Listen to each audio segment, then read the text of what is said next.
Justin Meyers, welcome to the 12-Foot Chain Lounge. Man, thanks so much for having me, man. This is awesome. Really, Sure. really cool space, man, for sure. Cool. I wanted to pick your brain on a couple of things. Yeah.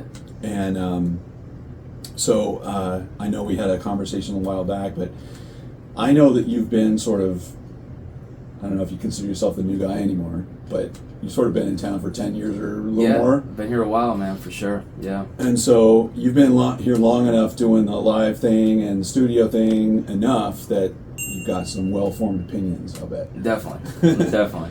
So for all the people out there that are just wondering very basic like questions about like being a Nashville guitar player, Nashville musician, I can't even say the word Nashville. Yeah. But I know you've seen some stuff. Yeah. So what's like a big no-no that you've seen, or just something that maybe you've seen somebody do where it's just like, and that guy just never gets a call back? There's anymore? a couple, yeah. I mean, there's a couple, you know. I think definitely the attitude and the ego, that's number one. Something I see a lot, though, with guitar players and other musicians, and this is something I always stay away from, especially as a for-hire musician, because at the end of the day, it's a job, right? You're being hired on to provide a service, to play guitar, to play the artist's material. So the way that I view it, right, is that you're being hired on to provide those guitar parts that were recorded. It should be exactly like the record. Nothing different. Nothing different. Right. And what a lot of guys will do is they show up to that rehearsal and they'll be like, yeah, man, I'm just going to do my own thing, man. I'm just going to do my own thing. And that's a big no-no, man. Big no-no. You don't want to do that. Right. And now it's one thing if it's like an extended solo section, or maybe it's like the artist is walking off stage or something like this. Let's say it's the end of the show and they're like, hey, thank you all so much for coming out, this and that.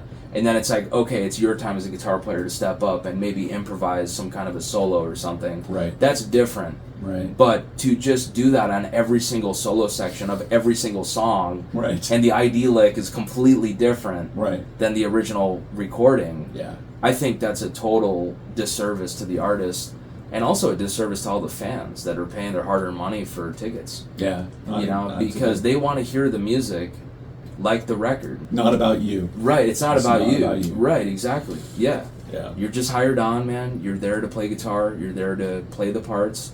And really the way that I look at these live gigs, it's so easy, really.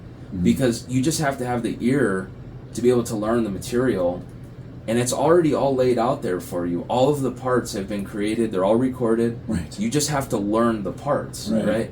So you sort of split your time between live and studio gigs, Yeah, right? yeah.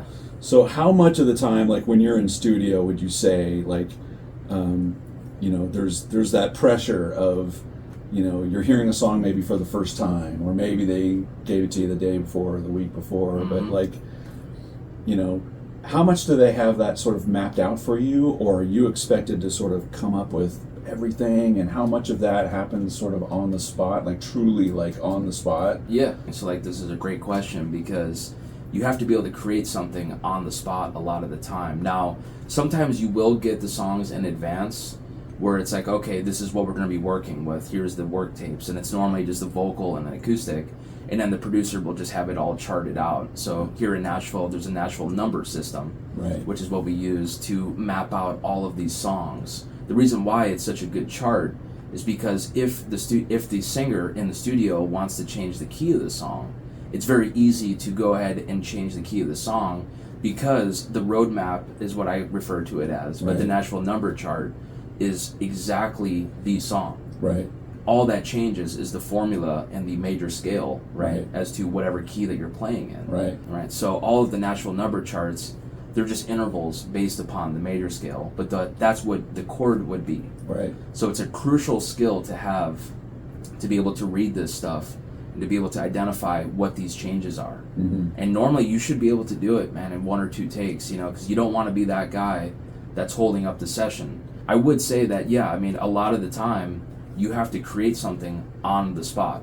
A lot of the time they're not giving it to you in advance. Some sessions will, but a lot of them won't, you know, and normally the sessions will go for 3 hours, and you have to be able to knock out, you know, 2 or 3 songs, full songs, as in ID licks in the intro, all of the chord changes, of course. But normally what happens is the entire band is playing together, everybody. So it could be that I'm in an ISO room, the guitar ISO room, isolation room is what I'm saying. The keyboard player is in an isolation room, the drummer, etc. Right? The whole entire band is in an ISO room, and separate ISO rooms, that is.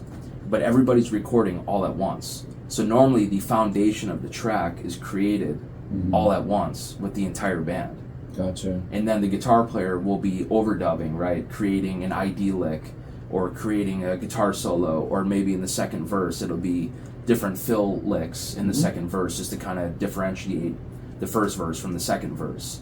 But it sounds like there's a lot of the time you're being asked to figure that out truly on the fly. On the spot, right, exactly. And then especially if they're changing keys, like whatever that wonder lick that you had before, maybe that doesn't work so good in F now. Right, exactly. It's in a completely different key, right? And that's the thing, is it's entirely up to the client. What do they like, right? Yeah. And so as a studio player, you're in the business of selling parts. That is literally how you make a living as a studio musician. Yeah. You have to sell your parts. So that could be even reading somebody's body language, or just kind of feeling the room out. That's another crucial skill that I would say as a musician, is to be able to read a room. It's so important. Read the room. Read the room. Regardless of if you're playing on tour with a band, or if you're in the studio, it's just really crucial to just get along with everybody and trying not to say the wrong thing at the wrong time. Because if you say the wrong thing at the wrong time, you could lose the gig. What's something that you could say that's like the wrong thing at the wrong time? Oh man, like it's this song hard. Sucks. Yeah, of course, yeah. That would not be good within the studio. Your song sucks. Yeah, right. That would not be good within the studio. Yeah. I'm a very sarcastic person, but I know how to dial it back. Right. But some people don't know how to dial it back, right? And so, like, if somebody's going through something and then you're trying to joke around with them, they're going to get pissed off with you, Like, so, really, especially in the live world, I mean, you don't even have to be the greatest player, man. But I think if you're a really good person, you can read a room really well, you're funny at times, right? Like, how to read that room, man, it can keep you a gig for a really long time. So being in Nashville, so probably a fair amount of the work that you do is probably in the country space to some degree, right? So, which makes me think like automatically, well, that's Telecaster. Like you could you could probably only have a Telecaster, and that's kind of all you need. Sure. But you're sitting here with your 69 Les Paul Custom, and over there is your 63 SG Standard. Yeah. So how often do you actually get to break out some of these other things that you like to play? Honestly, you'd be surprised. I mean, especially like modern country now, it's so different than the old school country, the more twangy kind of thing. I mean, there's a lot of rock elements actually with a lot of my artists that I work for. So, I mean, using a Les Paul or an SG is definitely fair game. Right. It's definitely fair game. No one's looking at you sideways. The artist isn't looking at you sideways. No, it's just all about, again, using your ear and just determining, like, okay, that's clearly a Tele that's on the record, or, there's clearly a Les Paul on the record, or whatever. A lot of modern country, like I said, there's a lot of pop elements, a lot of rock elements, so it's very different now. You could really get away, and especially within the studio, that's really, for me, how I look at these instruments. Is really with using it in the studio, and also just for myself. I mean, I record all the time, whether it's on my YouTube channel or even now doing sessions around town here. So having each individual tone, all of these different guitars, they all have a different sound. The Les Paul is different from an SG. Those are both different from a Strat and a Tele, both different from a 335, like what you're holding, right? They're all different flavors, and that's the thing for me, is I don't want a bunch of instruments. I only have 7 instruments. That's it. A lot of people watching this are going like, "Phew." Right. Which it may sound like a lot. Right? Yeah. But I've seen people here that people have 50, 60 here in Nashville. That's very common. For people to have 50 or 60 plus instruments. And for me, I just I want to stay away from that, because this stuff always needs maintenance. The neck's always moving around. Just little things. It's just constantly changing. So. I just don't want to have to take care of all this stuff, if you have 60 plus instruments, I mean, how do you? That's insane, right? And I just don't need that many. There's no point. So I'd rather just have the essential tone groups, is what I call Yeah. them, you know, right? Right. Where it's like, okay, a great Strat, a great Tele, a great Les Paul, a great SG, Yep. you know. Some kind of hollow body. Right, of course. Yeah. Great 335. Yeah. You know, I've got that Firebird 5, which that's a very different tone. Yeah. You know, and that's a great studio guitar as well because it's very bright. Yeah. You know, so for some of these like big chords that you're playing, or even like little double stop parts that you want to really poke out in a mix, Right. that's a cool guitar for that kind of tone. Nice.